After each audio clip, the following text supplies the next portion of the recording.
झरिया विधानसभा बहुत ही खराब स्थिति से गुजर रहा है, खास करके चाहे पानी के विषय पे बोला जाए या हमारे झरिया में विस्थापित वाले मुद्दे पे बोला जाए या हमारे झरिया में जो ओपन कास्ट कोयला चल रहा है, जो कोयला निकल रहा है वो मनमानी तरीके से चल रहा है, जिसपे अंकुश नहीं लग रहा है आए दिन।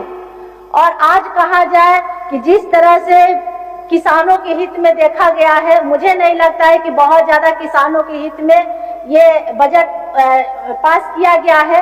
किसान जिस तरह से केंद्र सरकार किसान के लिए हर पल सहयोग कर रही है, अगर राज्य से भी अगर सहयोग मिलता तो किसान को बेहतर सुविधा उपलब्ध हो पाती। आज हमारे झरिया ही नहीं पूरे कोयलांचल के बात कहते हैं और झरिया में खास करके कि कुआं और तालाब आए दिन भरे जा रहे हैं और उसको भरने में हमारे बड़े बड़े अधिकारी, बड़े बड़े नेता, बड़े बड़े कुछ लोग का सहयोग होता है कि कुआं तालाब को भराई किया जा रहा है। तालाब ऐसा चीज है उसमें कई रोजगार के साथ साथ पानी के साथ साथ रोजगार से भी लोग जुड़े हुए रहते। लोक आस्था के पर्व हम लोग जो करते हैं, आज आए दिन तालाब को भरकर बड़ी बड़ी बिल्डिंग बन रही है। मैं इस पे भी संज्ञान देना चाहती हूँ सरकार को कि एक जो तालाब आज लगातार भरने का जो प्रक्रिया चल रहा है उस पे अध्यक्ष महोदय ध्यान देने की जरूरत है, क्योंकि तालाब ऐसा चीज है उसमें एक नहीं धोबी भी अपना काम करते हैं, हमारे जितने भी रोजगार से जुड़े हुए हैं, मछली पालन करके कुछ लोग मछली का पालन करते हैं। और सबसे बड़ी बात है कि जो शहर में हम लोग लोक आस्था के पर्व करते हैं या ग्रामीण में करते हैं या देहात में, तो आप भी जानते हैं कि हम लोग के लिए तालाब ही एक ऐसी माध्यम है जहाँ हम लोग इतना बड़ा त्योहार करते हैं। तो तालाब को अभी धनबाद की वजह बहुत चर्चित तालाब राजा तालाब को अचानक से भर दिया गया, वहाँ मॉल की तैयारी किया जा रहा है। तो आखिर किसके परमिशन से क्यों हो रहा है, तो वो तो फिर जांच की विषय है, वो तो मुझ पे मैं इस बात को रखी हूँ। और खास करके हमारे झरिया में आए दिन हमारे सारे तालाबों को भरने दिया जा रहा है। आखिर क्यों?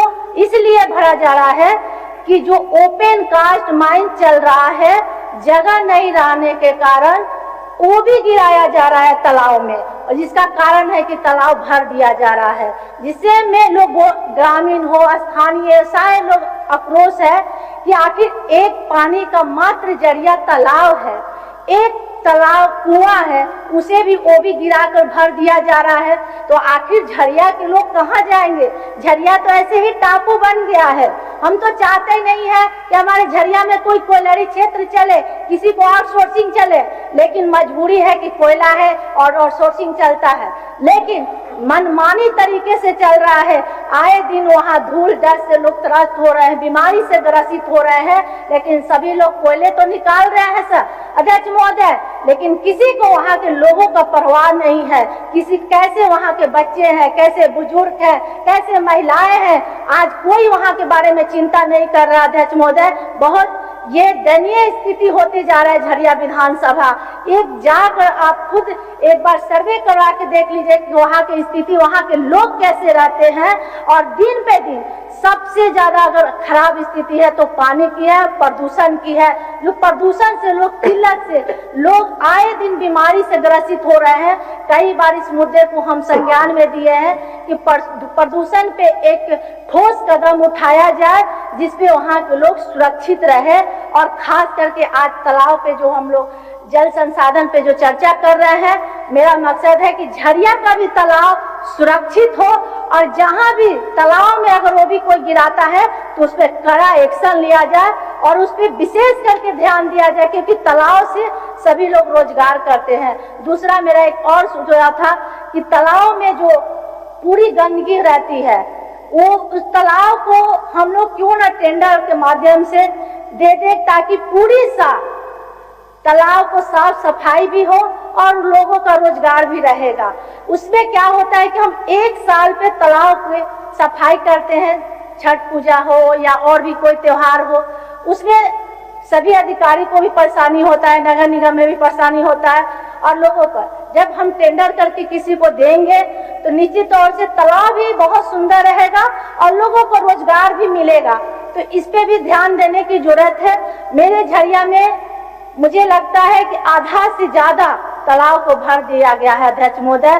तालाब बहुत ही जरूरी चीज है, मैं मानती हूँ उसमें भी एक दायरा बांधा जाए कि किस तरह से तालाब को सुरक्षित जगह रखा जाए। कई कई तालाब ऐसे जगह है कि थोड़ा सा बच्चे लोग के लिए डर है, तो उसमें भी ध्यान देने की जरूरत है। और दूसरी बात है कि कुआं है, तो कुआं से भी पानी हम लोग कैसे लोगों तक पहुंचा सकते हैं। कुआं को भी लोग भर रहे हैं। मैं मानती हूँ कि कुआं को सुरक्षित रखना जरूरी है, लेकिन कुआं को आप ढक सकते हैं लेकिन भर नहीं सकते हैं। लेकिन यहाँ ये भी हो रहा है।